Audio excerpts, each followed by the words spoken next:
नमस्कार दोस्तों, स्वागत है आपका आज के मुख्य समाचार में, जिसमें सबसे पहली और बड़ी खबर में आपको बताएंगे कि एलएसी पर पीछे केवल भारत हटा है, चीन तो आगे ही बढ़ा है। भाजपा सांसद ने सरकार के दावे पर कसा तंज। दूसरी बड़ी खबर में जिक्र होगा कि बेरोजगारी रिकॉर्ड तोड़ रही है, महंगाई तोड़ रही है कमर। भाजपा पर अखिलेश यादव ने फिर से कसा तंज। और तीसरी बड़ी खबर में आपको बताएंगे कि सेंट्रल विस्टा का काम रुकवाने की मांग का मामला पहुंचा सुप्रीम कोर्ट। हाई कोर्ट ने इसे कर दिया था खारिज। दोस्तों, हर एक खबर की गहराई में आपको ले जाएंगे, लेकिन उससे पहले अगर आपको भी ऐसा लगता है कि भाजपा को यूपी चुनाव में बड़ा झटका लगेगा तो आप अभी इस वीडियो को लाइक कीजिए और इस लाल बटन को दबा के चैनल को फ्री में सब्सक्राइब करके घंटी बजाकर कमेंट में लिखिए जय हिंद। दोस्तों, रुक करते हैं तमाम बड़ी खबरों की तरफ। एलएसी पर पीछे केवल भारत हटा है, चीन तो आगे ही बढ़ा है। बीजेपी सांसद ने सरकार के दावे पर कसा तंज। जी हां दोस्तों, भाजपा सांसद सुब्रमण्यम स्वामी लगातार केंद्र सरकार को आंतरिक सुरक्षा और विदेशी मुद्दों को लेकर घेरते रहे हैं। इसी सिलसिले में उन्होंने हाल ही में मोदी सरकार को चीन की चालबाजी को लेकर सतर्क रहने की नसीहत दी थी। इतना ही नहीं, पाकिस्तान और एलओसी जैसे संवेदनशील मुद्दों पर भी स्वामी काफी मुखर रहे हैं। इस बीच लद्दाख स्थित एलएसी पर भारत और चीन के बीच तनाव कम न होने का दावा करने वाली एक रिपोर्ट पर स्वामी ने कहा कि उन्हें महसूस हो रहा है कि टकराव वाली जगह से सिर्फ भारत ही पीछे हटा, जबकि चीन आगे बढ़ गया। दरअसल ट्विटर पर एक यूजर ने सुब्रमण्यम स्वामी को टैग करते हुए कहा, टकराव के 1 साल बाद भी भारत और चीन को अपने तनावों को कम करना है। यूजर ने ट्वीट में एक रिपोर्ट भी शेयर की, जिसमें कहा गया कि लद्दाख स्थित एलओसी पर दोनों देशों के बीच स्थिति तनावपूर्ण बनी हुई है। इसे लेकर ही सुब्रमण्यम स्वामी ने कहा, सच में विदेश मंत्रालय ने ऐलान किया था कि सभी वापसी हो चुकी है। अब मुझे महसूस हो रहा है कि सिर्फ भारत ने ही वापसी की, जबकि चीन और आगे बढ़ गया। बता दें कि सुब्रमण्यम स्वामी लगातार केंद्र सरकार से चीन पर कड़ी कार्रवाई करने की अपील करते रहे हैं। उन्होंने पिछले महीने ही कहा था कि चीन भारत और भूटान की जमीन पर कब्जा कर रहा है। ऐसे में डरपोक बनकर चीन को जवाब नहीं दिया जा सकता है। इतना ही नहीं, इसके कुछ दिन बाद उन्होंने मोदी सरकार पर निशाना साधते हुए ट्विटर पर लिखा था कि इस सरकार में किसी ने चीन की तरफ से लद्दाख में भारतीय जमीन घेरे जाने और इस हरकत को रोक पाने में नाकाम रहने की जिम्मेदारी भी नहीं ली है। रुख करते हैं अगली खबर की तरफ। बेरोजगारी रिकॉर्ड तोड़ रही है, महंगाई तोड़ रही है कमर। बीजेपी पर अखिलेश ने फिर कसे तंज। जानिए क्या लगाया आरोप। जी हां दोस्तों, यूपी के पूर्व सीएम और समाजवादी पार्टी के नेता अखिलेश यादव ने एक बार फिर बीजेपी पर निशाना साधा है। उन्होंने कहा है कि बेकार और बेरोजगारी रिकॉर्ड तोड़ रही है और महंगाई ने जनता की कमर तोड़ दी है। उन्होंने तंज कसते हुए कहा कि व्यापार, कारोबार, दुकानदारी, कारीगरी सब ठप्प है, लेकिन बीजेपी बंदर बांट में उलझी हुई है। उन्होंने कहा कि भाजपा सरकार से जनता को कोई उम्मीद भी नहीं है। यह कोई पहला मामला नहीं है जब अखिलेश यादव ने बीजेपी सरकार पर निशाना साधा है। इससे पहले भी सपा के राष्ट्रीय अध्यक्ष अखिलेश यादव तंज भरा एक ट्वीट किया था। उन्होंने शायराना अंदाज में कहा था कि यूपी की सत्ता केंद्र के हाथों में है। वहीं सीएम योगी के दिल्ली जाने की बात पर भी अखिलेश ने कहा है कि बीजेपी के अंदर खाने में घमासान छिड़ा है। बता दें, अखिलेश यूपी की योगी सरकार और केंद्र की मोदी सरकार पर लगातार निशाना साधते रहे हैं। वहीं किसानों को लेकर भी अखिलेश ने भाजपा सरकार पर जमकर भड़ास निकाली है। उन्होंने कहा कि बीजेपी का शासन किसानों के लिए विनाशकारी साबित हुआ है। उन्होंने 3 कृषि कानूनों को लेकर कहा कि इन 3 कानूनों के जरिए बीजेपी सरकार किसानों को पूंजीपतियों का गुलाम बनाने की तैयारी कर रही है। अखिलेश ने कहा है कि बीजेपी सरकार को किसानों की समस्या से कोई लेना देना नहीं है। उन्होंने बीजेपी को किसान विरोधी सरकार कहा। रुख करते हैं अगली खबर की तरफ। सेंट्रल विस्टा का काम रुकवाने की मांग का मामला पहुंचा सुप्रीम कोर्ट। हाई कोर्ट ने कर दिया था खारिज। जी हां दोस्तों, सेंट्रल विस्टा के निर्माण को रोके जाने की याचिका को खारिज करते हुए की गई टिप्पणी और लगाए गए अर्थदंड के खिलाफ सुप्रीम कोर्ट में अपील दायर हुई है। मूल याचिका दिल्ली हाई कोर्ट में दायर हुई थी, जिसमें दिल्ली में कोरोना संक्रमण की दूसरी लहर के मद्देनजर सेंट्रल विस्टा के निर्माण की परियोजना को रोके जाने की मांग की गई थी। इस परियोजना के तहत दिल्ली में नए संसद भवन, प्रधानमंत्री आवास इत्यादि का निर्माण हो रहा है। हाई कोर्ट ने याचिकाकर्ता अन्या मल्होत्रा और सोहेल हाशमी की याचिका को किसी अन्य मकसद से प्रेरित बताते हुए खारिज कर दिया था और दोनों पर 1 लाख रुपए का अर्थदंड भी लगाया था। याचिकाकर्ताओं ने शीर्ष न्यायालय में अपनी अपील में कहा है कि हाईकोर्ट में दायर उनकी याचिका पूरी तरह जन सुरक्षा के दृष्टिगत थी, लेकिन उसके उद्देश्य को समझा नहीं गया और न ही कोई जांच कराई गई। इस परियोजना को इसलिए रोकने की मांग की गई थी क्योंकि उसमें सुरक्षा के मानदंडों का पालन नहीं हो रहा था। वहां पर कोरोना संक्रमण से बचाव और उसे फैलने से रोकने के पर्याप्त उपाय नहीं किए गए थे। वहां काम करने वाले कर्मियों के लिए कोई खास इंतजाम नहीं थे। इस याचिका को दायर करने वाले नितिन सलूजा ने कहा है कि याचिका को खारिज करते हुए की गई टिप्पणियों से उन्हें और याचिकाकर्ताओं को दुख हुआ है। सेंट्रल विस्टा परियोजना का कार्य रुकवाने की उनकी मांग का कोई गलत उद्देश्य नहीं था। रुख करते हैं अगली खबर की तरफ। शरद पवार ने दिया बड़ा बयान, कहा आगामी चुनाव एनसीपी और शिवसेना मिलकर लड़ेंगे, याद दिलाया बाल ठाकरे का वादा। जी हां दोस्तों, राष्ट्रवादी कांग्रेस पार्टी प्रमुख शरद पवार ने गुरुवार को कहा कि महाराष्ट्र की महाविकास आघाड़ी न केवल अपना कार्यकाल पूरा करेगी बल्कि आगामी चुनाव भी शिवसेना के साथ मिलकर लड़ेगी। उन्होंने शिवसेना की तारीफ करते हुए कहा कि उस पर विश्वास किया जा सकता है। राजनीतिक उनके बयानों के गहरे सियासी मायने निकाल रहे हैं। शरद पवार ने आज पार्टी के 22वें स्थापना दिवस के अवसर पर पार्टी के कार्यकर्ताओं के साथ फेसबुक पर जुड़कर उनसे बातचीत की। उन्होंने कहा कि महाराष्ट्र में 3 दलों ने मिलकर इस सरकार का गठन किया है जो बहुत अच्छा काम कर रही है। कुछ लोग सरकार के भविष्य पर सवाल उठा रहे हैं जिनके कोई आधार नहीं है। उन्होंने कहा कि शिवसेना और एनसीपी के साथ मिलकर काम करने पर किसी को कोई शंका नहीं होनी चाहिए। पवार ने कहा, लेकिन शिवसेना ऐसा दल है जिस पर भरोसा किया जा सकता है। बाला साहेब ठाकरे ने इंदिरा गांधी के प्रति अपने वचन का सम्मान किया था। सरकार अपना कार्यकाल पूरा करेगी और अगले लोकसभा तथा विधानसभा चुनावों में भी अच्छा प्रदर्शन करेगी। एनसीपी नेता ने कहा कि कार्यकर्ताओं की मेहनत के कारण ही पार्टी आज इतना लंबा सफर पूरा करने के बाद अपना 22वां स्थापना दिवस मना रही है। उन्होंने राज्य के स्वास्थ्य मंत्री राजेश टोपे की प्रशंसा करते हुए कहा कि वह स्वास्थ्य के क्षेत्र में अच्छा काम कर रहे हैं और महाराष्ट्र कोविड की समस्या से छुटकारा पा रहे हैं।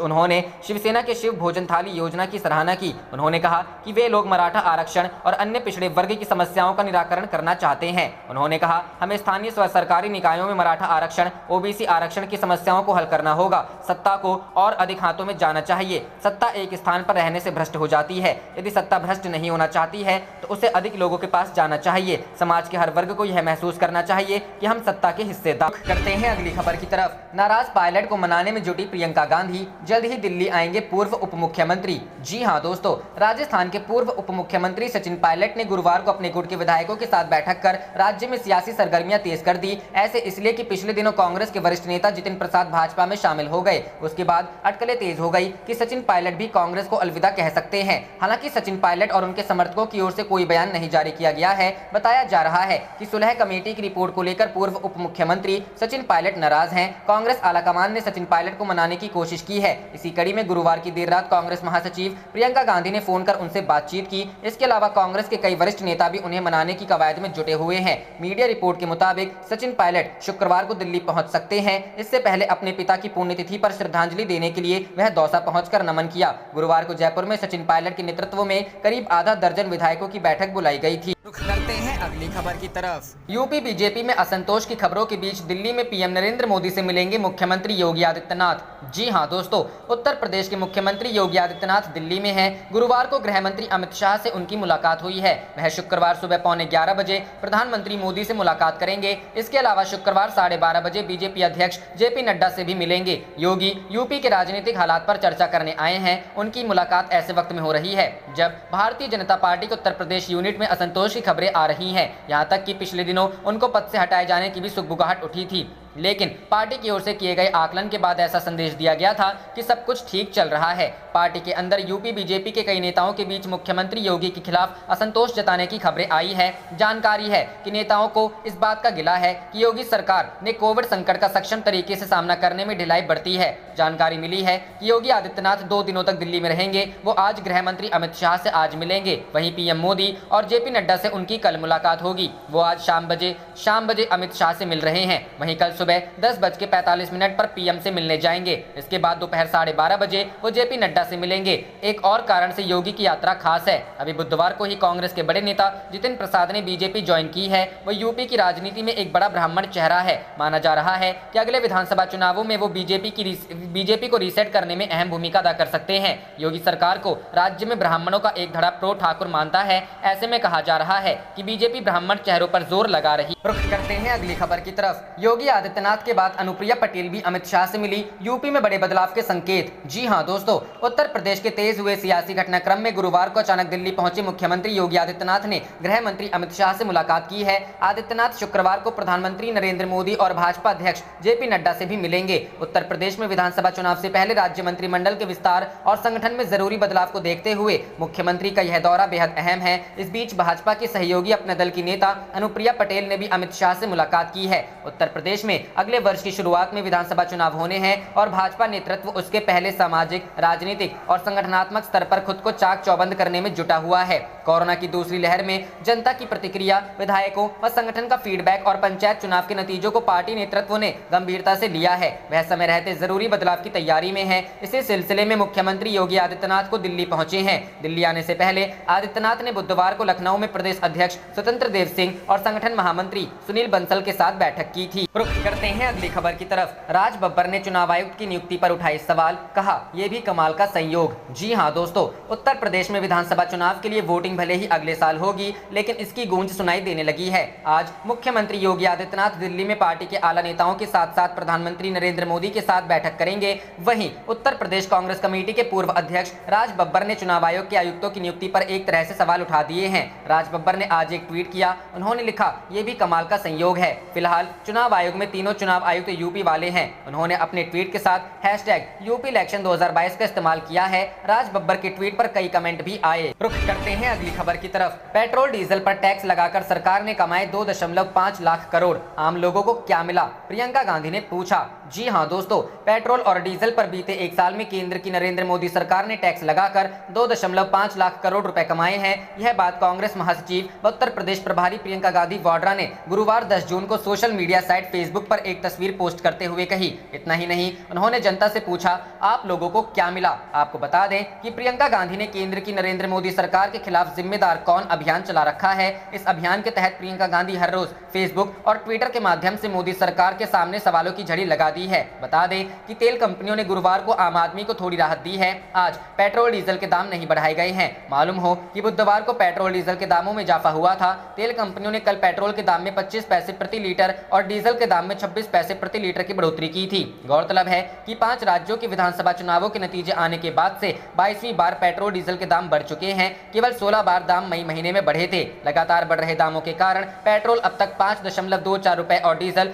5.17 रुपए महंगा हो चुका है। रुख करते हैं अगली खबर की तरफ। टीकाकरण पर बोले राहुल गांधी, बिना इंटरनेट वालों को भी जीने का अधिकार, ऑनलाइन रजिस्ट्रेशन बिना भी सबको लगे वैक्सीन। जी हां दोस्तों, कांग्रेस सांसद राहुल गांधी ने आज कोरोना वैक्सीन के मुद्दे पर सरकार और सिस्टम पर सवाल उठाया है। राहुल गांधी ने कहा है कि वैक्सीन लगवाने के लिए पहले ऑनलाइन रजिस्ट्रेशन कराए जाने की अनिवार्यता के सिस्टम पर सवाल उठाया है। राहुल गांधी का कहना है कि कोरोना टीकाकरण सेंटर पर जाने वाले हर शख्स को कोरोना वैक्सीन लगनी चाहिए। इसके लिए ऑनलाइन रजिस्ट्रेशन ही काफी नहीं है। राहुल गांधी ने अपने ट्वीट में लिखा, कोरोना वैक्सीन के लिए सिर्फ ऑनलाइन रजिस्ट्रेशन काफी नहीं, वैक्सीन सेंटर पर वॉक इन करने वाले हर व्यक्ति को टीका मिलना चाहिए। जीवन का अधिकार उनका भी है जिनके पास इंटरनेट नहीं है। वैक्सीन के लिए सिर्फ ऑनलाइन रजिस्ट्रेशन काफी नहीं, वैक्सीन सेंटर पर वॉक इन करने वाले हर व्यक्ति को टीका मिलना चाहिए। जीवन का अधिकार उनका भी है जिनके पास इंटरनेट नहीं है। वैक्सीनेशन पर लगातार हमलावर है कांग्रेस। राहुल गांधी ने हाल ही में टीकाकरण के लिए राज्यों को मुफ्त टीका मुहैया कराने की प्रधानमंत्री नरेंद्र मोदी की घोषणा के बाद सवाल किया कि अगर टीके सभी के लिए मुफ्त हैं तो फिर निजी अस्पतालों को पैसा क्यों लेना चाहिए। उन्होंने ट्वीट किया,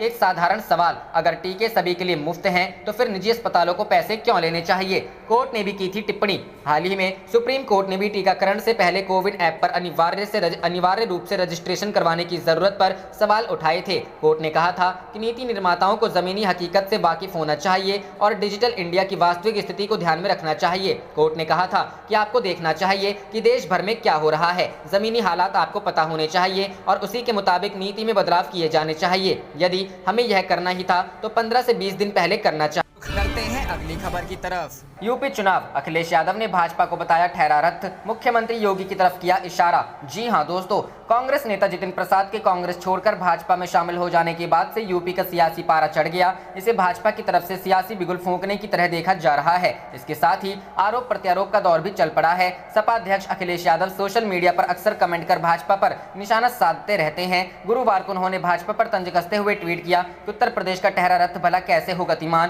पहिया धसा है यूपी में पर दिल्ली के हाथ लगाम। दरअसल कयास ये लगाए जा रहे हैं कि भाजपा का केंद्रीय नेतृत्व ये चुनाव अपने दम पर लड़ेगा, इसलिए सभी बड़े फैसले हाईकमान तय करेगा। इसी को लेकर अखिलेश ने तंज कसा है। बता दें कि यूपी में अगले साल विधानसभा चुनाव होने वाले हैं, जिसे लेकर माहौल बनने लगा है। इन चुनाव को भाजपा के लिए 2024 के लोकसभा चुनाव के लिए एक सेमीफाइनल की तरह देखा जा रहा है। वहीं कोरोना महामारी के दौरान जनता को हुई मुश्किल और पंचायत चुनाव में आए परिणामों को देखते हुए यूपी चुनाव भाजपा के लिए आसान नहीं माना जा रहा। रुख करते हैं अगली खबर की तरफ। अभिषेक बनर्जी का बीजेपी पर कड़ा वार, कहा आपदा के वक्त पार्टी नेता कहीं दिखाई नहीं दिए। जी हां दोस्तों, पश्चिम बंगाल में तृणमूल कांग्रेस के राष्ट्रीय महासचिव अभिषेक बनर्जी ने विधानसभा चुनाव के दौरान पश्चिम बंगाल में गरीबों के घर जाने वाले बीजेपी के शीर्ष नेताओं पर निशाना साधा है। उन्होंने कहा कि राज्य में आई आपदाओं के दौरान ये नेता कहीं दिखाई नहीं दिए। बनर्जी सोमवार को उन लोगों के परिजन से मिलने गए जिनकी मौत बिजली गिरने के कारण हो गई थी। इसी के बाद बनर्जी ने यह टिप्पणी की। उन्होंने कहा कि प्रधानमंत्री नरेंद्र मोदी ने मृतकों के परिजन की वित्तीय वित्तीय मदद की घोषणा की है,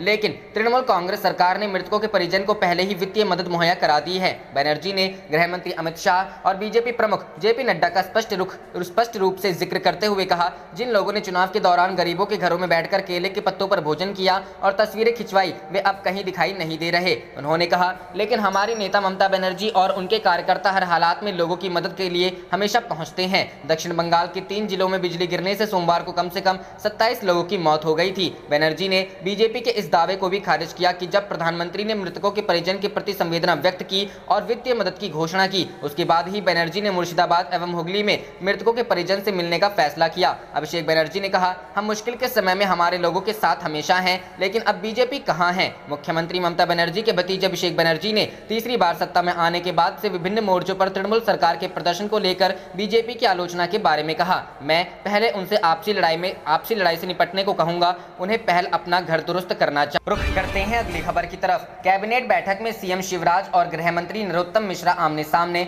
जाने क्या है पूरा मामला। जी हां दोस्तों, मध्य प्रदेश में भाजपा की अंदरूनी कलह सामने आने लगी है। इसी सप्ताह हुई कैबिनेट बैठक में सियासी नजारा देखने को मिला। कैबिनेट बैठक में गृह मंत्री नरोत्तम मिश्रा ने नर्मदा घाटी विकास योजना के बजट में ज्यादा छूट देने के प्रस्ताव का विरोध किया। मुख्यमंत्री शिवराज सिंह चौहान की मौजूदगी में जिस तरह नरोत्तम मिश्रा ने परियोजनाओं को सरकारी छूट दिए जाने पर आपत्ति जताई, वह हैरान करने वाली घटना थी। पहली बार मुख्यमंत्री और गृह मंत्री इस मुद्दे पर आमने सामने दिखे। दरअसल कोरोना के बाद पहली बार भोपाल में सभी मंत्री वल्लभ भवन में बैठक करने आए थे। कोरोना के चलते पिछले कई महीनों से वर्चुअल कैबिनेट बैठक हो रही थी। बैठक में नर्मदा घाटी विकास योजना के 8,800 करोड़ रुपए के 2 प्रोजेक्ट को बजट से ज्यादा छूट देने का प्रस्ताव आया। इस पर गृह मंत्री नरोत्तम मिश्रा ने विरोध करते हुए कहा कि इन परियोजनाओं में बांध नहीं बने हैं, लेकिन पाइप पहले ही डाले जा रहे हैं, यह समझ से परे है। नरोत्तम मिश्रा ने कहा कि जब कोरोना संकट के दौरान सारे विभागों के बजट में कटौती की जा रही है, तो इस विभाग को सरकार सीमा से ज्यादा छूट देने पर क्यों सोच रही है। हालांकि बैठक में कुछ दूसरे मंत्रियों ने कहा कि इस प्रस्ताव को सर्वसम्मति से मंजूरी दे देनी चाहिए, जिस पर मिश्रा ने कहा कि इस पर उनका विरोध दर्ज किया जाए, वह इसके पक्ष में कतई नहीं है। मिश्रा के तेवर देख सभी मंत्री हैरान थे। हालांकि कुछ मंत्री गृह मंत्री नरोत्तम मिश्रा के साथ थे तो कुछ उनके खिलाफ में आवाज उठाए। इतना ही नहीं, गृह मंत्री नरोत्तम मिश्रा ने इस मामले पर मुख्य सचिव इकबाल सिंह बैंस से भी जवाब तलब किया। इस दौरान मुख्यमंत्री शिवराज सिंह चुपचाप बैठे रहे और मिश्रा बैठक से उठकर सीधे भाजपा दफ्तर पहुंचे और संगठन मंत्री से मुलाकात कर अपनी बात रखी। हालांकि बाद में ये सारे प्रस्ताव पारित कर दिए गए। दरअसल पिछले कुछ समय से शिवराज सिंह चौहान और नरोत्तम मिश्रा के बीच मनमुटाव चल रहा है। मध्य प्रदेश में कमलनाथ सरकार गिराने के पीछे दतिया विधायक नरोत्तम मिश्रा की अहम भूमिका बताई जा रही थी। नरोत्तम मिश्रा और उनके करीबियों के मानना है कि प्रदेश में भाजपा सरकार भले ही सत्ता में आ गई, लेकिन उनका हक नहीं मिला। यही वजह है कि कुछ दिनों पहले उनकी कैलाश विजयवर्गीय, प्रभात झा और प्रहलाद पटेल से बैठकों की तस्वीरें सामने आई थी। उन्होंने इसे सामान्य मेल मुलाकात कहा। रुख करते हैं अगली खबर की तरफ। खाद्य तेलों ने निकाल दिया आम आदमी का तेल। सरसों, सोया, सूरजमुखी, मूंगफली, वनस्पति और पाम ऑयल की कीमतें छू रही आसमान। जी हां दोस्तों, पिछले 1 साल में खाद्य तेलों की कीमतों में जिस तरह उछाल आई है, उससे आम आदमी का तेल निकल रहा है। एक तो लॉकडाउन से कमाई घट गई और ऊपर से महंगाई ने कमर तोड़ रखी है। देश के कई हिस्सों में सरसों का तेल 200 रुपए प्रति किलो के करीब पहुंच गया है। हालांकि उपभोक्ता मंत्रालय की वेबसाइट पर दिए गए आंकड़ों के मुताबिक 9 जून को देश में सरसों तेल की औसत कीमत 171 रुपए प्रति किलो थी। ये तो हुई सरसों तेल की बात। अब आगे सूरजमुखी, सोया ऑयल, पाम ऑयल, वनस्पति और मूंगफली के तेल की कीमत भी देख लें। उपभोक्ता मंत्रालय की वेबसाइट पर दिए गए आंकड़ों के मुताबिक 9 जून 2021 को मूंगफली तेल खगड़िया में जहां 238 रुपए प्रति किलो था, तो वहीं होशंगाबाद में 90 रुपए। अगर सरसों तेल की बात करें तो 209 रुपए किलो पोर्ट ब्लेयर व साहिबगंज में, तो उदयपुर में 115 रुपए। वनस्पति मैसूर में 215 रुपए पर पहुंच गया, तो 79 रुपए कालाबुरागी में बिक रहा है। सोया तेल 190 रुपए किलो खड़गपुर में, तो 100 रुपए किलो गोरखपुर में बिक रहा है। सूरजमुखी तेल 247 रुपए किलो बीकानेर में, तो 104 रुपए किलो उदयपुर में बिक रहा है। जबकि पाम तेल 189 रुपए लखनऊ में, तो 80 रुपए किलो दीमापुर में था। रुख करते हैं अगली खबर की तरफ। मोदी बनाम योगी, नमामि गंगे के पोस्टर से पीएम मोदी की तस्वीर नदारद।